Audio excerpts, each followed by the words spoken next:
السلام علیکم ورحمۃ اللہ وبرکاتہ۔ الحمد للہ نحمده ونستعینه ونستغفره ونؤمن به ونتوکل علیہ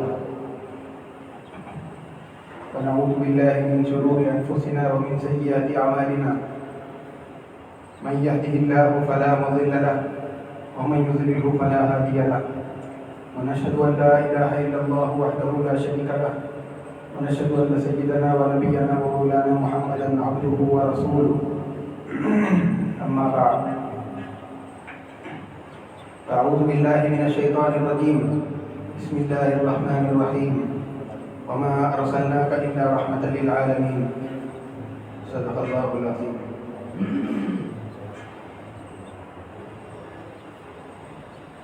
معزز سامعین کرام،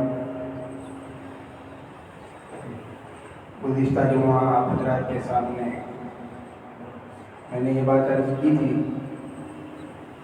کہ نبی رحمت صلی اللہ علیہ وسلم نے مشرکین اور کفار کی تکلیفوں کو دیکھتے ہوئے اپنے ان ساتھیوں کو ہجرت کی اجازت دے دی جو ابھی تک مکہ مکرمہ کے اندر رہتے ہوئے کفار کی تکلیفوں کو برداشت کر رہے تھے۔ جب حضور صلی اللہ علیہ وسلم نے اجازت دے دی ہجرت کی تو آپ کے ساتھی ایک ایک کر کے مدینے کی جانب ہجرت کرنے لگے۔ ان کے ہجرت کے سفر میں بھی کفار اور مشرکین نے رکاوٹیں ڈالنے کی کوشش کی، ان کو کسی طریقے سے روکنے کی کوشش کی، لیکن صحابہ کرام رضوان اللہ تعالیٰ علیہم اجمعین ہر طرح کی قربانی دینے کے لیے تیار تھے، اپنے مال کو، غلام باندیوں کو، گھر بار کو، یہاں تک کہ اگر ضرورت پڑی تو اپنے بچوں کو، بیوی کو چھوڑ کر کے مدینہ شریف کو چلے گئے۔ اللہ کے نبی صلی اللہ علیہ وسلم کے ساتھی جیسے جیسے ہجرت کر کے مدینہ جا رہے تھے، مسلمانوں کی تعداد کے اندر مکہ مکرمہ میں کمی آنے لگی، اور جب مسلمانوں کی ایک مختصر جماعت مکہ مکرمہ کے اندر رہ گئی تو کفار نے اس کو غنیمت سمجھا، ایک اچھا موقع سمجھا کہ حضور پاک صلی اللہ علیہ وسلم کے خلاف میں کوئی سازش کی جائے۔ چنانچہ اسی کے لیے مختلف قبائل کے سردار دارالندوہ میں جمع ہوئے کہ حضور پاک صلی اللہ علیہ وسلم کے ساتھ کس طریقے سے نمٹ لیا جائے۔ آپ صلی اللہ علیہ وسلم کے خلاف مختلف رائیں پیش ہوئی، کسی نے آپ کو قید کرنے کی رائے دی، کسی نے اونٹ پر سوار کر کے یہاں سے بھجا دینے کی رائے دی، لیکن آخر میں آپ صلی اللہ علیہ وسلم کے قتل کا منصوبہ طے ہوا کہ تمام قبائل کے ایک ایک آدمی اس کے اندر شریک ہو۔ اللہ کے نبی صلی اللہ علیہ وسلم کو وحی کے ذریعے سے بتلا دیا گیا کہ آپ کے قتل کا منصوبہ تیار ہو رہا ہے، آپ کو مکہ مکرمہ سے ہجرت کرنے کا اللہ کی جانب سے حکم آ گیا۔ اللہ کے نبی صلی اللہ علیہ وسلم نے حضرت ابوبکر رضی اللہ تعالیٰ عنہ کو بھی مطلع کر دیا، وہ بھی سفر کے لیے تیار ہو گئے۔ جب رات ہوئی تو اللہ کے نبی صلی اللہ علیہ وسلم نے اپنے بستر پر حضرت علی رضی اللہ تعالیٰ عنہ کو بٹھا دیا، ان کو سلا دیا، اور پھر راتوں رات جبکہ کفار آپ کے گھر کو ہر طرف سے گھیرے ہوئے تھے، ایسے ماحول میں اللہ کے نبی صلی اللہ علیہ وسلم ان کی آنکھوں کے سامنے سے نکل گئے۔ اللہ تعالیٰ نے ان دونوں کے درمیان میں پردہ ڈال دیا۔ حضرت نبی رحمت صلی اللہ علیہ وسلم ان کی جانب ان کے سروں میں مٹی ڈالتے ہوئے یاسین کی تلاوت کرتے ہوئے وہاں سے نکل گئے۔ حضرت ابوبکر رضی اللہ تعالیٰ عنہ کو ساتھ لیا، اور پھر مکہ مکرمہ سے چند میل کے فاصلے پر جانے کے بعد غار ثور میں آپ نے وہاں قیام فرمایا۔ اس غار کے اندر 3 دن کا آپ کا قیام رہا، اور اس 3 دن میں حضرت اسماء رضی اللہ تعالیٰ عنہ وہ وہاں پر کھانے پینے کی چیزیں پہنچاتی تھی۔ حضرت عبداللہ یہ وہاں پر مکہ مکرمہ کے اندر کفار کی جو کچھ بھی میٹنگ ہوتی وہ ساری کی ساری سنتے اور اس کی خبر آ کر کے حضور پاک صلی اللہ علیہ وسلم کو اور حضرت ابوبکر رضی اللہ تعالیٰ عنہ کو بتلا کر جاتے تھے۔ نیز حضرت ابوبکر رضی اللہ تعالیٰ عنہ کے خاندان کے جو غلام تھے ان کو بھی یہ بات کہہ دی گئی تھی کہ روزانہ صبح اپنی بکریوں کو اس طرف کو چرانے کر لے آئیں تاکہ ہم ان بکریوں کا دودھ بھی پئیں گے اور پھر آنے والوں کے جو نشانات قدم ہوں گے اس بکریوں کے چلنے کی وجہ سے وہ بھی مٹ جائیں گے۔ اللہ کے نبی صلی اللہ علیہ وسلم 3 دن تک اس غار کے اندر مقیم رہے۔ چوتھے دن حضرت ابوبکر رضی اللہ تعالیٰ عنہ نے ہجرت کے سفر کے لیے جو اونٹنیاں پال کر کے بڑی کی تھی وہ نہایت فربا تر و تازہ اونٹنیاں حضور صلی اللہ علیہ وسلم کے سفر کے لیے لائی گئی۔ ایک اونٹنی پر حضرت ابوبکر رضی اللہ تعالیٰ عنہ اور نبی رحمت صلی اللہ علیہ وسلم اور دوسری اونٹنی پر عامر بن فہیرہ اور عبداللہ ابن عریقیب یہ 2 لوگ سوار ہوئے۔ عبداللہ ابن عریقیب یہ ایک کافر آدمی ہے لیکن عرب کے راستوں سے اچھی طریقے سے واقف تھا، اس لیے اس کو راستے کی رہبری کے لیے حضرت ابوبکر رضی اللہ تعالیٰ عنہ نے اجرت پر لے لیا تھا تاکہ راستہ آسانی کے ساتھ طے کیا جا سکے۔ چنانچہ جب سفر شروع ہوا تو عبداللہ ابن عریقیب اللہ کے نبی صلی اللہ علیہ وسلم کو راستہ بتلاتے ہوئے مدینے کی جانب بڑھنے لگے اور ان لوگوں نے وہ عام راستہ نہیں اختیار کیا جس پر سے عام قافلے مکے سے مدینہ آیا جایا کرتے تھے، بلکہ اس راستے کو چھوڑ کر کے سمندر کے کنارے کنارے سے وہ لوگ سفر طے کرنے لگے۔ اسی دوران میں سراقہ نامی ایک آدمی اللہ کے نبی صلی اللہ علیہ وسلم کے تعاقب کرتے ہوئے پیچھے آ گئے۔ جس وقت میں اللہ کے نبی صلی اللہ علیہ وسلم ہجرت کرنے کے ارادے سے مکے سے نکلے تھے، اسی وقت قریش نے کفار نے یہ اعلان کر دیا تھا کہ جو کوئی بھی ان لوگوں کو گرفتار کر کے ہمارے پاس لائے گا تو اس کو 100 اونٹ انعام کے اندر دیے جائیں گے۔ اس انعام کے لالچ کے اندر بہت سارے قریش، بہت سارے کفار چاروں طرف گھومنے لگے تھے۔ سراقہ بھی انہی لوگوں میں ایک آدمی تھا۔ جب اللہ کے نبی صلی اللہ علیہ وسلم پر اس کی نظر پڑی تو وہ دیکھ کر کے آپ کی طرف بڑھنے لگا۔ جیسے ہی آپ کی طرف بڑھتا ہے اس کی جو گھوڑی تھی وہ ٹھوکر کھا کر کے گری اور وہ زمین پر گر پڑا۔ دوبارہ اپنی گھوڑی کو اٹھایا، اس کو سیدھا کیا، اس پر سوار ہوا، پھر آپ صلی اللہ علیہ وسلم کے پیچھے آنے لگا۔ اللہ کے نبی صلی اللہ علیہ وسلم کو اس بات کی اطلاع دی گئی۔ اللہ کے نبی صلی اللہ علیہ وسلم اس وقت قرآن پاک کی تلاوت میں مصروف تھے۔ آپ نے فرمایا، اے اللہ اس پریشانی سے ہم کو چھٹکارا عطا فرما۔ اللہ کے نبی صلی اللہ علیہ وسلم کی زبان سے یہ الفاظ نکلنے تھے، اس کی گھوڑی کے پیر گھٹنوں تک زمین کے اندر دھس گئے اور پھر وہ زمین پر گر پڑا۔ جب دوسری مرتبہ اس طریقے سے ہو گیا تو وہ سمجھ گیا کہ ان کے ساتھ یقیناً غیب کی مدد شامل ہے اور مدد الہی کے مقابلے میں ہم کچھ نہیں کر سکتے، ہم مدد الہی پر غالب نہیں آ سکتے۔ اس نے اللہ کے نبی صلی اللہ علیہ وسلم سے امان طلب کی۔ حضور صلی اللہ علیہ وسلم نے اس کو امان دے دی۔ اس کے بعد اس نے آپ کی خدمت میں تحفے، تحائف، ہدیے، کھانے پینے کی کچھ چیزیں وغیرہ پیش کیا۔ اللہ کے نبی صلی اللہ علیہ وسلم نے اس کو جانے کی اجازت دے دی۔ جاتے جاتے اس نے یہ وعدہ کیا کہ آپ نے میری جان بخشی ہے، میں آپ سے وعدہ کرتا ہوں کہ جو کوئی بھی آپ کا پیچھا کرتے ہوئے اس راستے پر آئے گا میں اس کا راستہ بدل دوں گا، اس کو یہاں آنے نہیں دوں گا۔ یہ کہہ کر کے وہ چلا گیا۔ اللہ کے نبی صلی اللہ علیہ وسلم نے اپنا سفر جاری رکھا۔ آگے چلنے کے بعد ایک خاتون تھی ام معبد، اس کے خیمے پر اللہ کے نبی صلی اللہ علیہ وسلم تھوڑے سے وقت کے لیے رکے۔ وہاں پر پہنچنے کے بعد ام معبد سے نبی رحمت صلی اللہ علیہ وسلم نے پوچھا کہ کھانے کی کوئی چیز موجود ہے؟ کیونکہ وہ خاتون مسافروں کی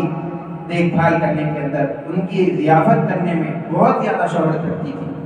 اسی لیے حضور پاک صلی اللہ علیہ وسلم نے اس سے پوچھا کہ کھانے کی کوئی چیز موجود ہے؟ اس نے جواب دیا کہ اگر میرے پاس کھانے کی کوئی چیز ہوتی تو آپ کے سوال کرنے سے پہلے ہی میں دے دیتی تھی، لیکن ابھی میرے پاس آپ کے لیے کوئی چیز نہیں ہے۔ حضور پاک صلی اللہ علیہ وسلم نے اس کے خیمے کے ایک کونے پر دیکھا کہ ایک بکری باندھی ہوئی ہے۔ حضور نے پوچھا کہ یہ بکری یہاں کیوں باندھی ہوئی ہے؟ اس نے کہا یہ بکری کمزور ہے، دوسرے بکریوں کے ساتھ ریوڑ میں چرنے کے لیے نہیں جا سکتی، اس لیے اس کو یہاں باندھ کر کے چھوڑ دیا، اور جب بکری چرنے کے لیے نہیں جائے گی تو اس کی تھنوں کے اندر دودھ بھی نہیں ہوگا۔ اللہ کے نبی صلی اللہ علیہ وسلم نے بڑھیا سے پوچھا کہ کیا ہم اس بکری سے دودھ نکال سکتے ہیں؟ چونکہ بڑھیا کو تو معلوم تھا کہ اس کے اندر دودھ نہیں ہے، اس نے کہہ دیا کہ اگر آپ کو اس کے اندر دودھ نظر آ رہا ہے تو آپ نکال لیجیے۔ اللہ کے نبی صلی اللہ علیہ وسلم بسم اللہ الرحمن الرحیم پڑھتے ہوئے اس بکری کے تھنوں پر ہاتھ پھیرنے لگے، اس کے اندر برکت ہوئی، دودھ بھر بھر کر کے آنے لگا۔ اللہ کے نبی صلی اللہ علیہ وسلم نے اندر سے برتن منگایا، اس کو بھر کر کے نکالا، پھر خود بھی پیا، ساتھیوں کو بھی پلایا، دوسری مرتبہ بھی برتن بھر گیا، پھر اب خود بھی پیا، اپنے ساتھیوں کو بھی سیر کرایا، اس کے بعد تیسری مرتبہ برتن بھر کر کے اس خیمے کے اندر معبد کے پاس بھیج دیا۔ یہ سارا واقعہ ہونے کے بعد نبی رحمت صلی اللہ علیہ وسلم تو وہاں سے چلے گئے اپنے سفر کے اندر، لیکن کچھ ہی وقت گزرا تھا کہ اس کا شوہر آیا، معبد کا شوہر جو کہ بکریوں کو چرانے کے لیے جنگل میں گیا ہوا تھا، واپس آ کر کے دیکھا کہ خیمے کے اندر دودھ سے بھرا ہوا برتن رکھا ہوا ہے۔ اس نے اپنی بیوی سے پوچھا کہ یہ برتن کہاں سے آیا ہے، کس نے دیا ہے؟ اس نے سارا واقعہ بتایا کہ چند لوگ آئے تھے، دیکھنے سے خدا ترس اور بزرگ معلوم ہو رہے تھے، ان کے چہرے نورانی تھے، منور تھے، ان لوگوں نے اس طریقے سے کیا، ان سے اجازت چاہیے، اس بکری کے اندر سے دودھ نکالا۔ شوہر نے سارا واقعہ سننے کے بعد بتلایا کہ یہ صاحب قریشی صاحب معلوم ہوتے ہیں جس کی ہم کو کئی عرصے سے تلاش تھی۔ پھر اس نے پوچھا کہ ان کا حلیہ کیا تھا، بیان کی، ان کی بیوی نے سارا حلیہ بیان کیا، وہ دکھنے میں ایسے تھے، ایسے چلتے تھے، ان کے ساتھی ایسے تھے، ساری چیزیں جب بتلائی تو اس نے کہا کہ یہ وہی قریش کے آدمی ہیں اور میں ان سے ایک بار جا کر کے ضرور مل کر کے آؤں گا۔ اور پھر اللہ کے نبی صلی اللہ علیہ وسلم کا سفر تو جاری تھا۔ آگے چلنے کے بعد مدینہ منورہ کے قریب ہی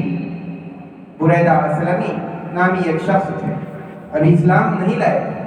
وہ بھی اسی لالچ کے اندر نکلے تھے کہ اگر میں ان کو گرفتار کروں گا تو مجھے 100 اونٹ انعام کے اندر ملیں گے۔ جب نبی رحمت صلی اللہ علیہ وسلم سے آمنا سامنا ہوا اور آپ سے بات کرنے کا موقع ملا، تکلم ہوا، اللہ کے نبی صلی اللہ علیہ وسلم نے ان کے سامنے اسلام کی بات پیش کی۔ اللہ کے نبی صلی اللہ علیہ وسلم کو کیا گرفتار کرتے، انہوں نے خود اسلام قبول کر لیا اور ان کے ساتھ 70 آدمیوں نے اور اسلام قبول کیا اور اسلام کے اندر داخل ہو گئے۔ اللہ کے نبی صلی اللہ علیہ وسلم کے ساتھ ساتھ وہ بھی چلنے لگے۔ فرماتے ہیں کہ جب وہ ساتھ چلتے تھے اپنی پگڑی جو سفید تھی ان کے عوامے کو اتارا اور اپنا جو نیزہ تھا اس پر جھنڈے کی طرح باندھ لیا اور اس کو ہوا کے اندر لہرایا کرتے تھے اور کہتے تھے کہ امن کا بادشاہ، صلح کا حامی اور پوری دنیا کو عدل و انصاف سے بھرنے والا تشریف لا رہا ہے۔ اللہ کے نبی صلی اللہ علیہ وسلم کے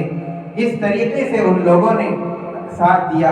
اور آپ کی ہر موڑ پر ان لوگوں نے مدد کی۔ اللہ کے نبی صلی اللہ علیہ وسلم کا سفر 8 ربیع الاول کو آپ قباء مقام پر پہنچے۔ اللہ کے نبی صلی اللہ علیہ وسلم کے مکہ مکرمہ سے نکلنے کی خبر جس وقت مدینہ منورہ کے اندر پہنچی تھی، مدینہ کے لوگ ہر روز سرحد پر آتے، مدینہ کے کنارے پر آتے، وہاں پر آ کر کے آپ کا انتظار کرتے کہ شاید آج آ جائیں گے، آج آ جائیں گے، اب آ جائیں گے۔ ہر گھڑی ان کو حضور کے آنے کا انتظار ہوتا تھا۔ اللہ کے نبی صلی اللہ علیہ وسلم کے انتظار میں جب تک دھوپ تیز نہ ہو جاتی اس وقت تک وہاں پر رک کر کے انتظار کرتے، جب دھوپ تیز ہو جاتی تو پھر اپنے گھروں کو لوٹ جایا کرتے تھے۔ 8 ربیع الاول کے دن بھی وہ لوگ حضور کے انتظار میں، آپ کے استقبال میں مدینے کی سرحد تک پہنچ گئے، وہاں پر انتظار کرنے لگے۔ جیسے ہی دھوپ تیز ہو گئی تو وہ لوگ اپنے گھروں کو واپس لوٹ گئے۔ اپنے گھروں کو لوٹے ہی تھے کہ ایک یہودی اونچائی پر کھڑا ہوا تھا کسی گھر پر یا کسی پہاڑ پر، اس نے جو کچھ علامتیں اللہ کے نبی صلی اللہ علیہ وسلم کے ہجرت کر کے دوسرے شہر کو آنے کی جو علامتیں ان لوگوں نے کتاب کے اندر پڑھ رکھی تھی، وہ ساری علامتیں دیکھی کہ کوئی آ رہا ہے اور یہ ساری علامتیں اس میں موجود ہیں۔ اس نے زور سے اعلان کر دیا کہ لوگوں، جس کا تم کو انتظار تھا، جس کے دیکھنے کے لیے تم بیتاب تھے، وہ آ گیا ہے۔ انتظار کی گھڑیاں ختم ہو گئی ہیں۔ لوگ جوق در جوق، مرد عورت، بچے بوڑھے، سب ہر فرد مدینے کا نکل کر حضور پاک صلی اللہ علیہ وسلم کے دیدار کے لیے دوڑ دوڑ کر کے آنے لگے۔ اللہ کے نبی صلی اللہ علیہ وسلم کے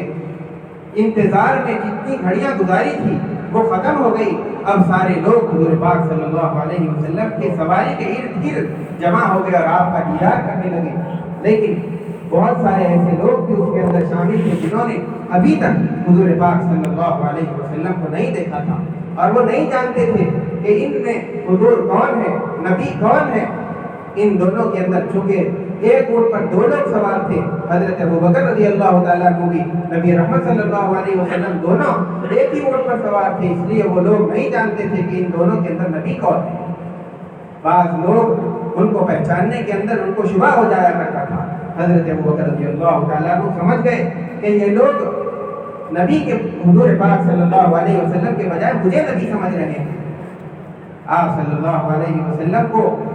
نبی ظاہر کرنے کے لیے، بتلانے کے لیے کہ نبی تو یہ ہے، میں تو ان کا ایک امتی ہوں، میں ان کا ایک خادم ہوں، میں تو ان کا ایک غلام ہوں۔ حضرت ابوبکر رضی اللہ تعالیٰ عنہ نے چادر لی اور آپ کے اوپر سایہ کر کے کھڑے ہو گئے کہ یہ نبی ہے اور میں تو ان کا ایک خادم اور غلام ہوں۔ حضرت ابوبکر رضی اللہ تعالیٰ عنہ نے اس طریقے سے لوگوں کو بتلا دیا کہ یہ نبی ہے، تم کو ان سے ملنا چاہیے۔ پھر لوگ جوق در جوق، بہت سارے لوگ آ کر کے حضور پاک صلی اللہ علیہ وسلم سے ملاقاتیں کرنے لگے۔ اللہ کے نبی صلی اللہ علیہ وسلم جا کر کے مقام قباء کے اندر آپ تشریف فرما ہوئے۔ وہاں پر فرماتے ہیں کہ ایک روایت کے مطابق 3 دن تک آپ نے قیام کیا، اور بعض لوگ فرماتے ہیں کہ 13 دن تک آپ نے قیام کیا۔ البتہ اس زمانے کے اندر حضرت نبی رحمت صلی اللہ علیہ وسلم نے وہاں پہنچ کر کے سب سے پہلا کلام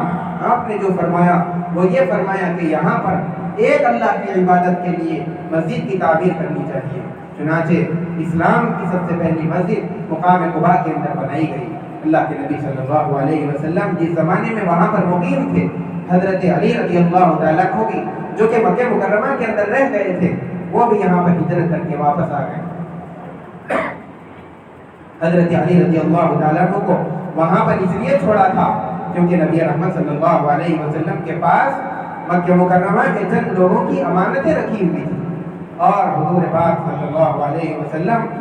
آپ کا لقب امین صادق ایسا تو ہو ہی نہیں سکتا تھا کہ آپ ساروں کا مال ہضم کر جائے۔ میرے دوستو، اللہ کے نبی صلی اللہ علیہ وسلم نے یہ ذمہ داری حضرت علی رضی اللہ تعالیٰ عنہ کو دی کہ آپ وہ ساری امانتیں ان لوگوں تک واپس کریے، اس کے بعد میرے سے آ کے ملیے۔ حضرت علی رضی اللہ تعالیٰ عنہ لوگوں کی امانتیں واپس کی، اس کے بعد ہجرت کر کے پیدل سفر کیا مکے سے مدینہ۔ اس کے بعد حضرت نبی رحمت صلی اللہ علیہ وسلم سے آ کر کے مقام قباء کے اندر مل گئے۔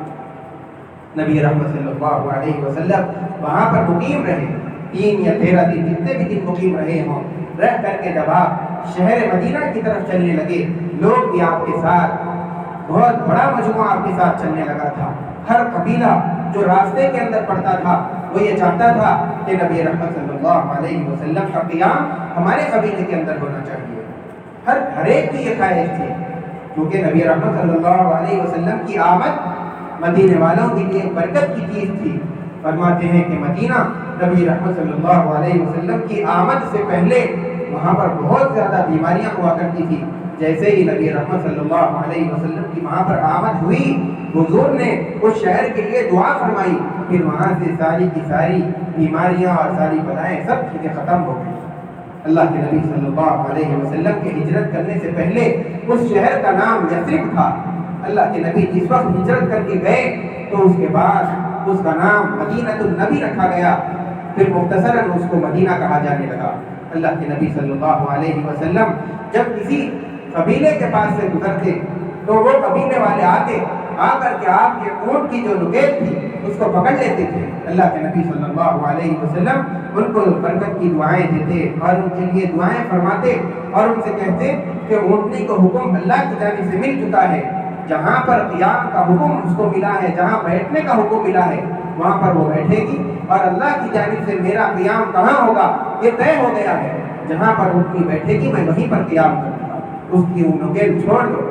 قبائل والے نکیل تو چھوڑ دیتے، لیکن ہر قبیلے والے کے دل کے اندر یہ جذبہ اور یہ خواہش اور تمنا تھی کہ حضور پاک صلی اللہ علیہ وسلم ہمارے قبیلے کے اندر قیام کریں۔ اللہ کے نبی صلی اللہ علیہ وسلم نے بھی اونٹ کی نکیل کو چھوڑ دیا کہ اس کو تو اللہ کی جانب سے حکم ملا ہوا ہے، اور آپ نے اس کو یعنی اس کی رہبری کرنے سے چھوڑ دیا تھا۔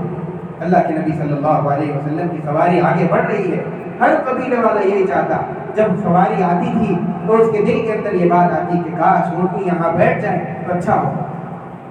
لیکن جب اونٹنی آگے چلے جاتی تو وہ قبیلے والے بھی اونٹنی کے ساتھ ساتھ آگے بڑھتے چلے جاتے، یہ دیکھنے کے لیے کہ اونٹنی دیکھتے ہیں کہاں جا کر کے بیٹھتی ہے۔ بلاخر اونٹنی چلتے چلتے اس جگہ پر جا کر کے بیٹھی جہاں پر آج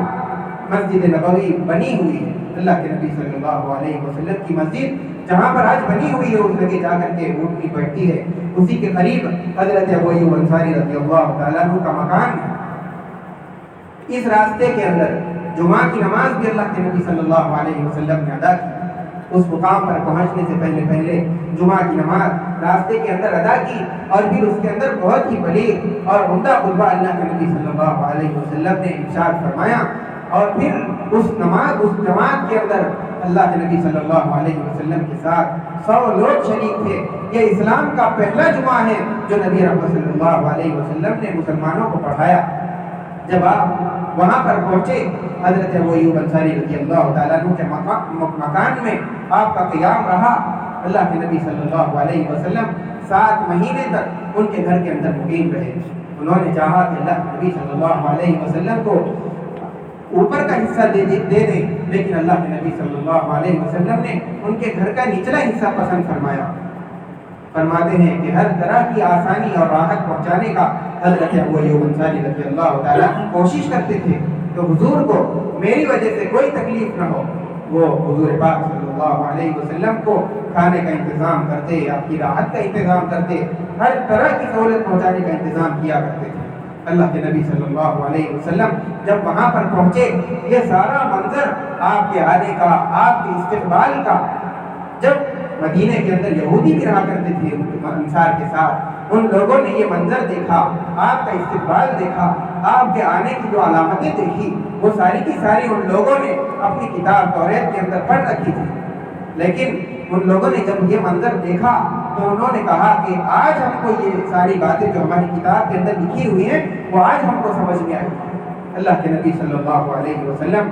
جب آپ آ کر کے وہاں پر قیام پذیر ہو گئے اور آپ اطمینان کے ساتھ وہاں رہنے لگے، تو پھر انصار کے مہاجرین کے درمیان میں آپ نے مواخات کرائی۔ مواخات کا مطلب ایک مالدار آدمی کو ایک غریب آدمی کا بھائی بنا۔ اللہ کے نبی صلی اللہ علیہ وسلم کے ساتھ ہجرت کر کے آنے والے مہاجرین، نہ ان کے پاس کھانے کے لیے کوئی چیز، نہ رہنے کے لیے مکان، نہ تجارت، نہ باغات، نہ کوئی چیز، کوئی چیز ان کے ہاتھ میں، ان کی ملکیت میں نہیں تھی۔ اللہ کے نبی صلی اللہ علیہ وسلم ایک مرتبہ حضرت انس بن مالک رضی اللہ تعالیٰ عنہ کے مکان کے اندر تشریف فرما تھے۔ وہاں پر آپ کے ساتھ مہاجرین کی، انصار کی ایک بہت بڑی جماعت موجود تھی۔ اس موقع پر اللہ کے نبی صلی اللہ علیہ وسلم نے ایک انصاری کو، ایک مہاجری کو، دونوں کو بھائی بھائی بنایا۔ پھر وہ انصاری اپنے مہاجر بھائی کو خوشی خوشی اپنے گھر لے جایا کرتے تھے، اپنے مال میں، اپنے جان، اپنی بیویوں میں، اپنے بچوں میں، اور اپنے باغات، اپنی تجارت، اپنا جو کچھ بھی ان کی ملکیت میں ہوتا تھا اس کو آدھا حصہ کرتے تھے، آدھا اپنے پاس رکھتے، آدھا اپنے مہاجری بھائی کو دیتے تھے۔ میرے دوستو، انصار یہ بڑے مالدار نہیں تھے، بڑے زمیندار نہیں تھے، کوئی عہدے والے لوگ نہیں تھے، لیکن میرے دوستو ان کا دل اتنا بڑا تھا، اسلام کے لیے قربانی دینے کے لیے۔ مہاجرین جو ہجرت کر کے کفار کی تلواروں سے، ان کی تیروں سے، ظلم سے بچ کر کے آئے تھے، ان کے لیے اپنی جان کو ایسے نچھاور کیا کرتے تھے، اپنی ہر چیز کو آدھا کر دیا، اور ان کو آدھا دیا، اپنے پاس آدھا رکھا، اور پھر دن رات ان کو خوش کرنے کے لیے، ان کو راحت پہنچانے کی ہمیشہ فکر کیا کرتے تھے۔ اور پھر اس پر